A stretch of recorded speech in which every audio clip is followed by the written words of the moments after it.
සුබ දවසක් සියලු දෙනාටම. අද අපි සාකච්ඡා කරන්නේ 2022 සාපේක්ෂ ප්‍රවේගය ගාන. අපි එහෙනම් ගාන කියවන ගමන් දත් ටික ලකුණු කරලා ගාන හදන්න පටන් ගමු. පීනාවක් පොළොවට සාපේක්ෂව තප්පරයට මීටර 60ක ඒකාකාර වේගයෙන් දකුණු දෙසට යාත්‍රා කරන අතර කියුණාවක් පොළොවට සාපේක්ෂව තප්පරයට මීටර 30.3ක ඒකාකාර වේගයෙන් නැගෙනහිර දෙසට යාත්‍රා කරයි. හරි එහෙනම් අපිට මෙතනදී මෙන්න මේ දත්තයන් දෙක මුලින්ම ලකුණු කරගන්න පුළුවන්. ඒ අනුව මම මුලින්ම පොළව E අකුරෙන් ගන්නවා. සහ මම උතුර ඉහළට තියනවා කියලා ගන්නවා. අපිට එහෙනම් මුලින්ම P නැමේ ප්‍රවේගය ලකුණු කරන්න පුළුවන්. මේ විදිහට. පොළොවට සාපේක්ෂව P නාව ගමන් කරන්නේ දකුණු දිශාවට ගමන් කරන්නේ තප්පරයට මීටර 60ක ඒකාකාර ප්‍රවේගයෙන්. හරි. එතකොට කියුණා එයාගේ පොළොවට සාපේක්ෂව ප්‍රවේගය සහ විශාලත්වය දීලා තියෙනවා. මෙතනදී කියනවා නැගෙනහිර දිශාවට යාත්‍රා කරනවලු 30.3ක ප්‍රවේගයකින්. හරි. ඊට පස්සේ ගාන බලමු. ඊට පස්සේ කියනවා තෙවන R නැවක්. එය P සිට නිරීක්ෂණය කරන ලැබුව විට නැගෙනහිරින් අංශක 30ක් උතුරට වූ දිශාවට චලනය වන ලෙස පෙනෙන අතර R නැව එය Q සිට නිරීක්ෂණය කරන ලැබුව විට දකුණු දිශට චලනය වන ලෙස පෙනෙයි කියලා. එතකොට මෙතනදී මෙන්න මේ R කියන නැව P වලින් ඉඳලා නිරීක්ෂණය කරනවා කියන්නේ P ට සාපේක්ෂව R වල චලිතය තමයි දීලා තියෙන්නේ. ඒක නිසා අපිට මේ දත්තය මෙන්න මේ විදිහට ලකුණු කරගන්න පුළුවන්. P ට සාපේක්ෂව R P ට සාපේක්ෂව R එයා චලනය වෙන්නේ නැගෙනහිරින් උතුරට අංශක 30ක් වූ දිශාවට තමයි චලනය වෙන්නේ. මෙතනදී දිශාව විතර දීලා තියෙන ප්‍රවේගයක් දීලා නැහැ අපිට. ඒ වගේම R වල චලිතය Q ට සාපේක්ෂව දීලා තියෙනවා. මෙතනදී Q ට සාපේක්ෂව R ඒ කියන්නේ Q වලින් ඉඳලා නිරීක්ෂණය කරනකොට R චලිත වෙන්නේ දකුණු දිශාවට. හරි. අපි ළඟට බලමු ගානේ මොකක්ද කියන්නේ කියලා.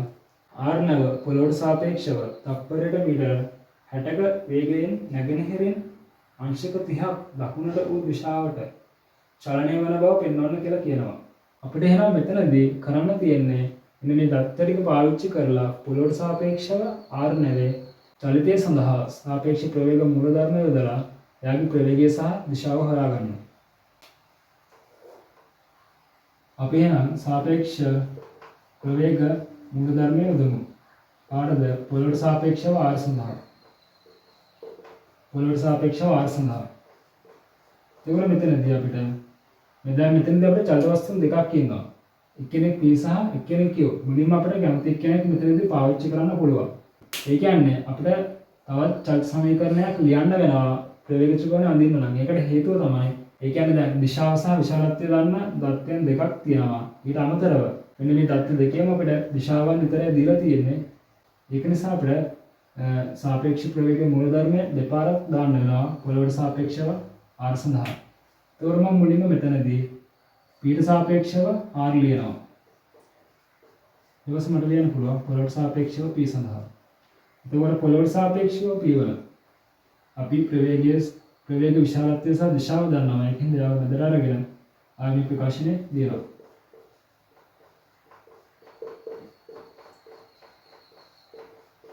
දාන P ට සාපේක්ෂව R. හරි. මෙතනදී පොළොවට සාපේක්ෂව R හොයන්න තියෙන්නේ. ඒවා අපි දන්නේ නැහැ.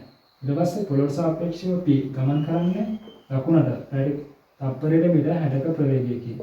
දාන P ට සාපේක්ෂව R. P ට සාපේක්ෂව R ගමන් කරන්නේ නැගෙනහිර උතුරු දිශාවට අංශක 30ක කෝණයක් සාදන විදියට. හරි. දැන් මම මේක දශකාකාරයෙන් ප්‍රකාශ කරගන්නවා. එතකොට එනවා මම මේක PR කියලා ගන්නවා. සමානයි PQ. ධන QR. දැන් අපිට ආයවතාවක් පොළොවට සාපේක්ෂව R සඳහා සාපේක්ෂ ප්‍රවේග මූලධර්ම යොදලා තවත් දෛශික සම්බන්ධතාවයක් ලබා ගන්න වෙනවා ප්‍රවේග ත්‍රිකෝණ අඳින්න නම්. ඒක නිසා මම මෙහෙම ලියනවා. පොළොවට සාපේක්ෂව R සඳහා දැන් මම මෙතනදී q ට සාපේක්ෂව r කියලා ගන්නවා. පොළොවට සාපේක්ෂව q. එතකොට මෙතනදී අපි පොළොවට සාපේක්ෂව q වල දිශාව සහ විශාලත්වය ගන්න හින්දා යාව බෙදලා අරගෙන ආයෙ ලියනවා.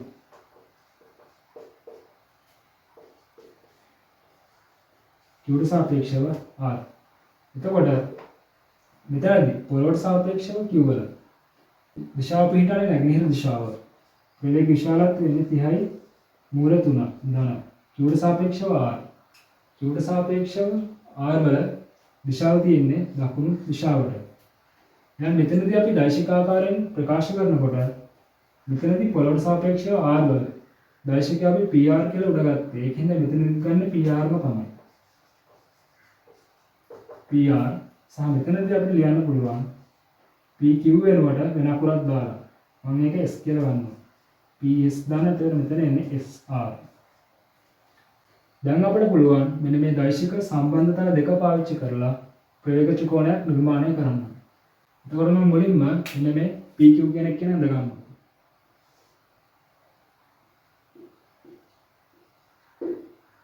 pq ඊට පස්සේ මට පුළුවන් ps වඳ ගන්න. 30යි මූල 3ක් නැගෙනහිර දිශාවට. මම මේකට ලොකුවට නඳ ගන්නවා. pq සහ ps 30යි මූල 3ක් නැගෙනහිර දිශාවට. සහ qr යන අංශක 30ක් නැගෙනහිර අංශක 30ක් උතුම් දිශාවට සහ sr යන පහළට. sr තියෙන්නේ පහළට. එහෙනම් මට අඳින්න පුළුවන් මෙන්න මේ විදිහට. අංශක 30ක් කියන්නේ අංශක 45 වඩා පොඩ්ඩක් අඩු වෙන්නේ. මෙන්න මේ විදිහට r ඕනම තැනක පිහිටන්න පුළුවන්. එතකොට sr කියන්නේ කෙලින්ම පහළට දකුණු දිශාවට. ඒ කියන්නේ අපිට r හම්බෙන්නේ මෙන්න මෙතනදී. sr සහ ps මේ දිශාවට සහ එතකොට pr වෙන්නේ මෙන්න මේ දිශාව. අපිට මෙතනදී පෙන්වන්න කියනවා r නැව පොළොවට සාපේක්ෂව නැගෙනහිරින් දකුණු දිශාවට අංශක 30ක කෝණයක් සාධන දිශාවට ගමන් කරනවා කියලා. එතකොට මේ පැත්ත නැගෙනහිරනේ. නැගෙනහිරින් දකුණු දිශාවට කියන්නේ මෙන්න මේ අපි pr කියලා ගත්තේ පොළොවට සාපේක්ෂව r.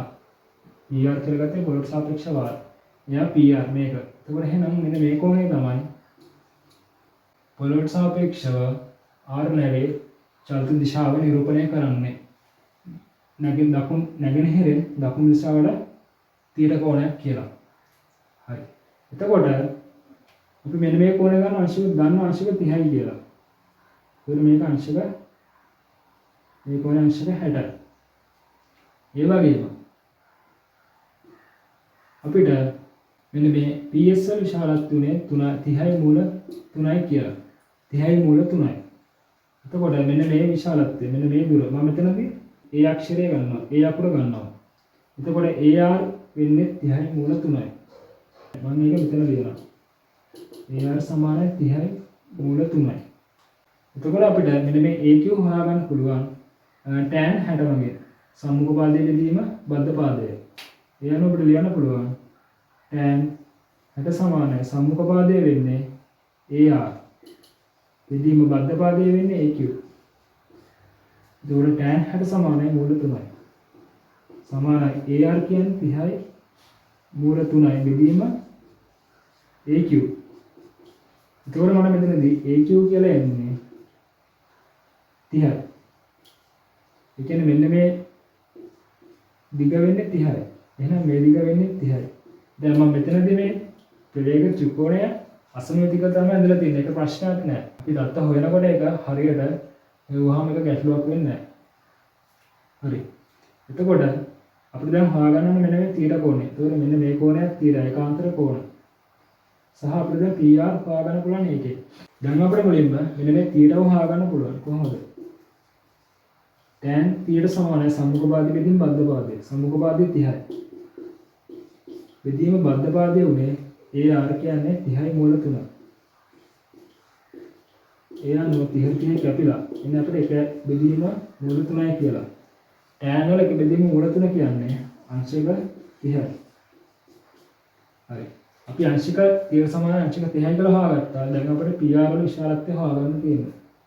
PR වල විශාලත්වය හොයන්න පුළුවන්. θ වල අගය පාවිච්චි කරලා අපිට PR වල අගය හොයාගන්න පුළුවන්. ඒක නිසා මම මෙතනදී sin θ සමානයි sin 30 සමානයි සම්මුඛ පාදයේ බෙදීම කර්ණය යොදලා PR හොයාගන්නවා. ඒක නිසා මම ලියන්න පුළුවන්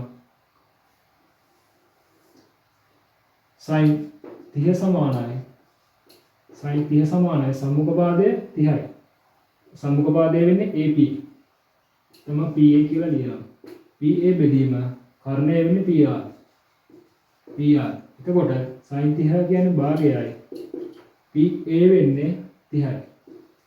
බෙදීම PR. ඒ අනුව අපිට PR එනවා 60යි කියලා. මේ කියන්නේ මොකක්ද?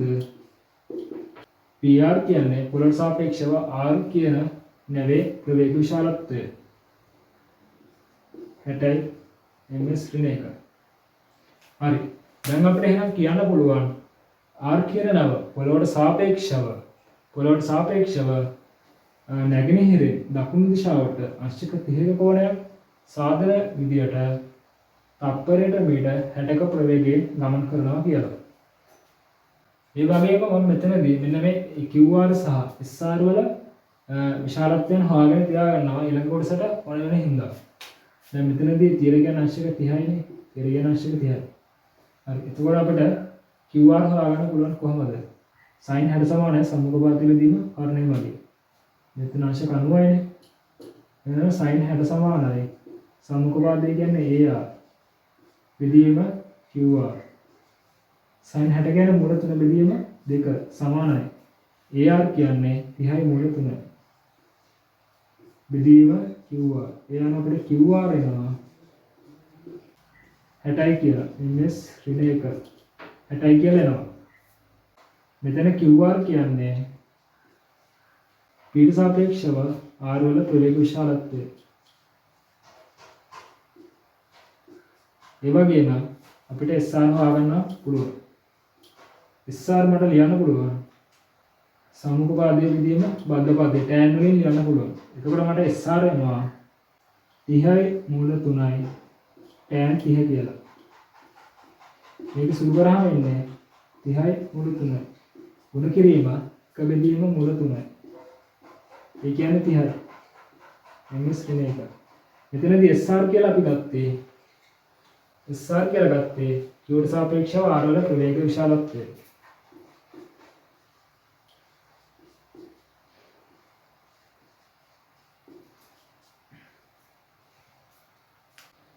හරි අපි දැන් ගාන දෙවෙනි කොටස හදන්න පටන් ගමු. දෙවෙනි කොටසද කියන්නේ ආරම්භයේදී r නැව p ගෙන් කිලෝමීටර් 24ක් ඈතින් බටහිරින් අංශක 60ක් දකුණට වූ දිශාවෙන් තිබෙන අතර q ගෙන් කිලෝමීටර් 6ක් ඈතින් බටහිර දිශාවෙන් තිබේ යයි සිතමු. p හා r ඒවා අතර කෙටිම දුරින් පිහිටන විට q හා r අතර දුර කිලෝමීටර් 12ක් බව පෙන්වන්න කියලා කියන්නේ. එතකොට මෙන්න මේ දෙවෙනි කොටසදී පොඩි විශේෂත්වයක් තියෙනවා. ඒකට හේතුව තමයි අපිට දැන් කලින් මුඩ ගානේදී ප්‍රවේගය දීලා තියෙන්නේ තප්පරයට මීටර වලින්. හැබැයි මේ ගානේදී දුර දීලා තියෙන කියන්නේ විස්ථාපනය දීලා තියෙන අපිට කිලෝමීටර්ස් වලින්. ඒක නිසා අපි මේ ගාන හදනකොට කල්පනාකාරී වෙන්න ඕන කිලෝමීටර්ස් මීටර්ස් කරගන්න. හරි. අපි එහෙනම් ගාන හදන්න පටන් ගමු. එතකොට අපිට මෙතනදී කියන්නේ මෙන්න මේ r නැව p ගෙන් පිහිටන්නේ බටහිරින් දකුණු දිශාවට.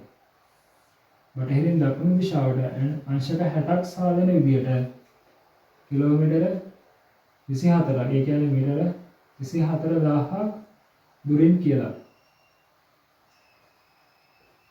විදිහටම පිහිටන්නේ.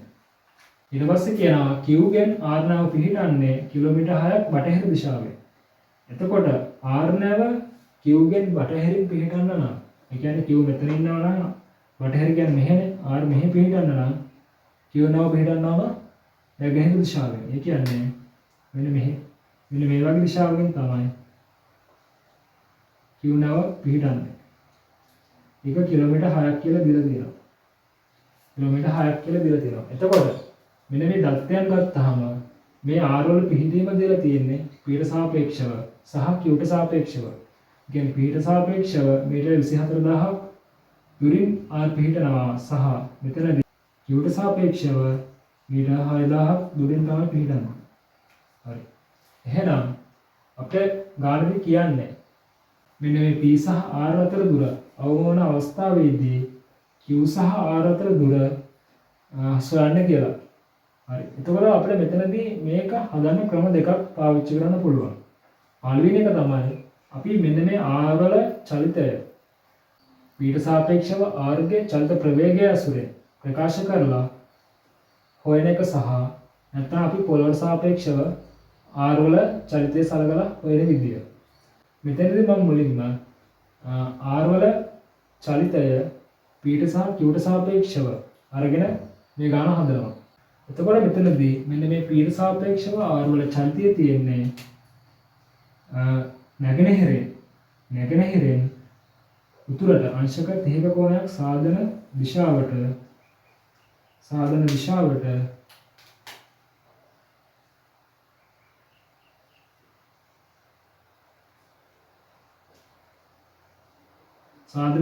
පැය තප්පරයකට මීටර 60ක ප්‍රවේගයකින් තමයි තියෙන්නේ. එතකොට මේ කියන්නේ මේ තියෙන r ගේ පතේ p ට සාපේක්ෂව r ගමන් කරන පතය තමයි මේක. එතකොට r ගේ පතේ මේක නම් මේ දෙන්න අතර කෙටිම දුර වෙන්නේ මෙන්න මේ පතයට p වලින් ඉඳලා ලම්බකයක් නිර්මාණය කරාම ලැබෙන දුර. එතකොට මෙන්න මේ දුර තමයි අවම අවස්ථාව පිහිටන්නේ. මෙන්න මේ දුර. එතකොට අපි මෙතනදී මෙන්න මේ ලක්ෂය c කියලා ගත්තොත් r නැව c දක්වා ගමන් කිරීමට ගතවන කාලය හොයලා ඒ කාලය ඇතුළතදී q ට සාපේක්ෂව r වල චලිතය සිදු කරන විස්ථාපනය හොයාගත්තා නම් අපිට ඇත්තටම q සහ r අතර තියෙන දුර හොයාගන්න පුළුවන්. ඒක නිසා මම මුලින්ම මෙන්න මේ r නැව p ට සාපේක්ෂව r වල චලිතය සලකනවා. එයා c දක්වා ගමන් කිරීමට ගතවන කාලය හොයාගන්නවා. හරි. මෙතනදී අපිට මෙන්න මේ දුර හොයාගන්න පුළුවන් cos පාවිච්චි කරලා cos 30. cos 30 සමානයි බද්ධපාදයෙන් යන rc. බෙදීම කර්ණය වෙන්නේ 24000. එතකොට cos 30 කියන්නේ මූල 3 බෙදීම 2 සමානයි rc බෙදීම 24000. එතකොට rc සමානයි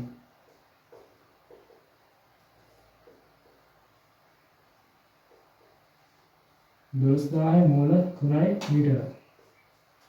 එතකොට මෙන්න මේ දුර ගමන් කරන්න ගතවන කාලය අපිට එයාගේ ප්‍රවේගයෙන් p ට සාපේක්ෂව r වල ප්‍රවේගයෙන් බෙදුවනම් අපිට කාලය හොයාගන්න පුළුවන්. එහෙනම් මට මෙතනදී ලියන්න පුළුවන් r c දක්වා ගමන් කිරීමට ගතවන කාලය සමාන t1 කියලා ගත්තොත් t1 සමානයි. මෙතනදී අපිට ස්ථාපන විදිහට ගන්න වෙන්නේ 12000 මූල 3 බෙදීම ප්‍රවේගය වෙන්නේ 60යි. එතකොට අපිට මෙතනදී එනවා 200යි මූල 3යි තප්පර කියලා. 200යි මූල 3යි තප්පර කියලා. එතකොට දැන් අපිට කරන්න දෙන මෙන්න මේ කාලය ඇතුළත r නැව q ට සාපේක්ෂව සිදු කරන විස්ථාපනය හොයාගන්න එක. එතකොට අපි නිකන් බලමු r නැව q ට සාපේක්ෂව සිදු කරන ප්‍රවේගය මොකක්ද කියලා. එතකොට r නැව q ට සාපේක්ෂව ගමන් කරන්නේ දකුණු දිශාවට. එයාගේ ප්‍රවේගය වෙන්නේ 30යි.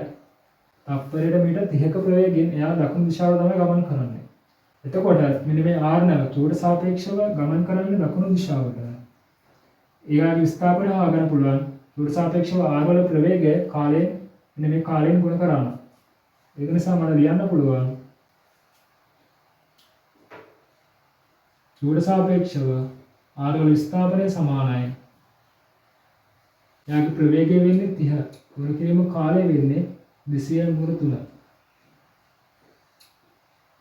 එතකොට මෙතනදී විස්ථාපනය එනවා 6000 මූල 3යි මීටර කියලා. ඒ කියන්නේ මෙන්න මේ q ට සාපේක්ෂව r නැව 6000යි මුල 3යි මීටර දුරක විස්ථාපනයක් සිදු කරනවා. ඒ කියන්නේ 6000යි මුල 3ක දුරක් ගමන් කරනවා මෙන්න මේ දකුණු දිශාවට. එතකොට ආරම්භයේදී r සහ q අතර දුර උනේ මීටර 6000යි. මෙන්න මේ 200 මුල 3ක කාලයකට පස්සේ q ට සාපේක්ෂව r පිහිටන්නේ. දැන් මම r1 කියලා ගත්තොත් මෙතන r2 කියලා මම ගත්තොත්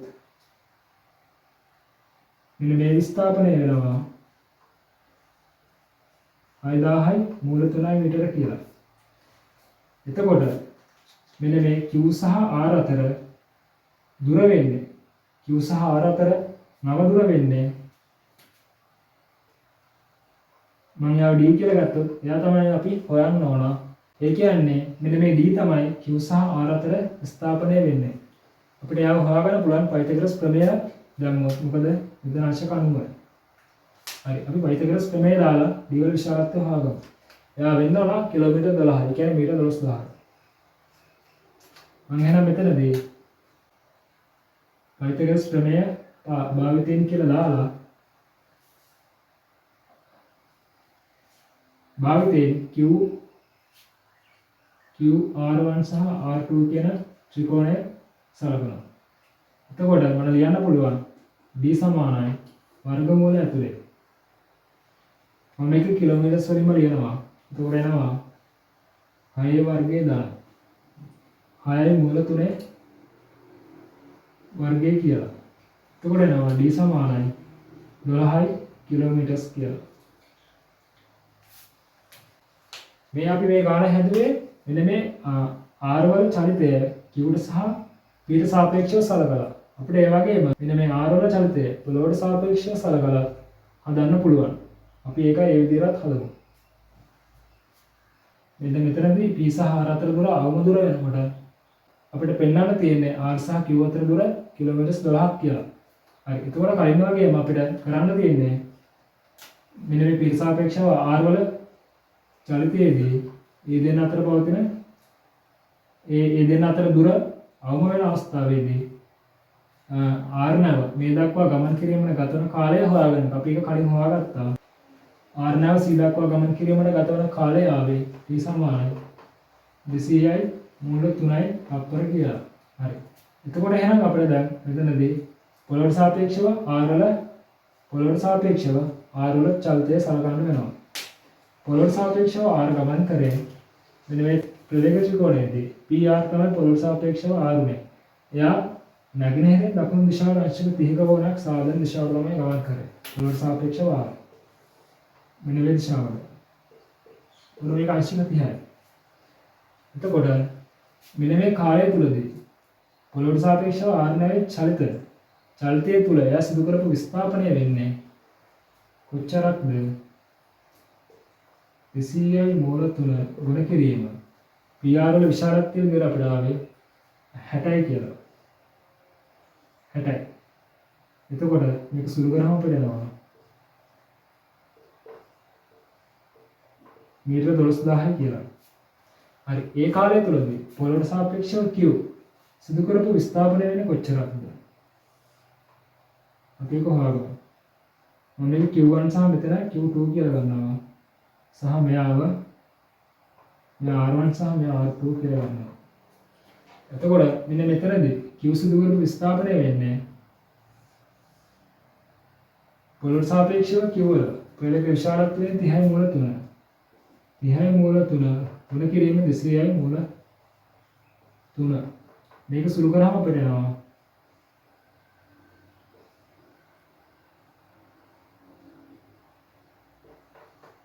මීටර 18000ක් කියලා. ඒ කිලෝමීටර්ස් 18යි. හරි. මෙන්න මේ දෙන්න අතර පවතින දුර තමයි කිලෝමීටර්ස් 12ක් වෙන්න ඕන. r සහ p අතර දුර අවම වෙනකොට. එතකොට අපිට මෙන්න මේ Q2 සහ R2 කියලා අපි ගත්ත ලක්ෂණ දෙක අතර දුර තමයි අපි හොයන්න ඕන. p සහ r අතර දුර අවම වෙනකොට පවතින දුර ලෙස. මම මේක d කියලා ගත්තොත් අපි කොහොමද මේ d දුර හොයාගන්නේ? මම මෙතනදී මෙන්න මේ විදිහට R2 වලින් ඉඳලා මෙම ලම්බකයක් නිර්මාණය කරොත් මේ දුර වෙන කොච්චරක්ද? මෙන්න මේ දුර. මම මේ ලක්ෂ්‍ය E කියලා ගන්නවා.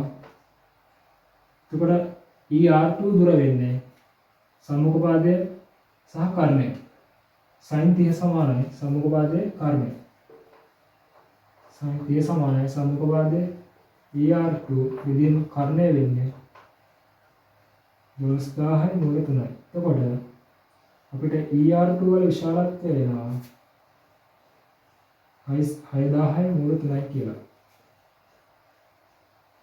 6000යි මූල 3යි. හරි. ඒ වගේම අපිට මෙන්න මේ R1 සහ E අතර දුර හොයාගන්නත් පුළුවන්. cos 30 මගින් බද්ධ පාදයේ සහ කර්ණය. එතකොට මෙන්න මේ දුර හැවුවාම අපිට එනවා. මෙන්න මේ දුර හැවුවාම අපිට එනවා. ඔය දුර හැවුවාම අපිට එන්නේ බද්ධ පාදයේ බෙදීම කර්ණය. ඒ කියන්නේ cos 30 කියන මූල 3 බෙදීම 2යි.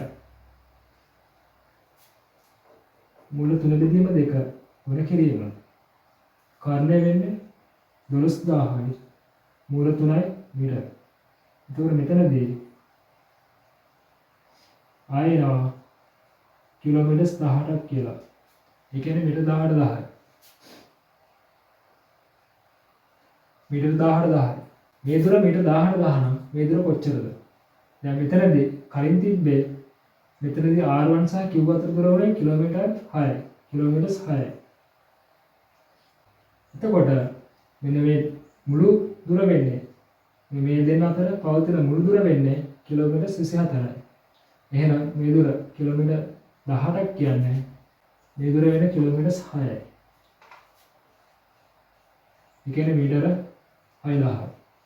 එහෙනම් අපිට කලින් වගේම මෙන්න මේ ත්‍රිකෝණයට R1 E Q2 කියන ත්‍රිකෝණයට පයිතගොරස් ප්‍රමේය දාලා එන්න මේ D වල විශාලත්වය හොයාගන්න පුළුවන්. එතකොට D එනවා කලින් වගේම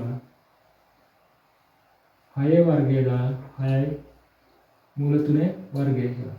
මේක සුළු කරාම අපිට එනවා Q සහ R අතර දුර කිලෝමීටර් 12යි කියලා. මෙන්න මේ P සහ R අතර දුර අවම වන අවස්ථාවේදී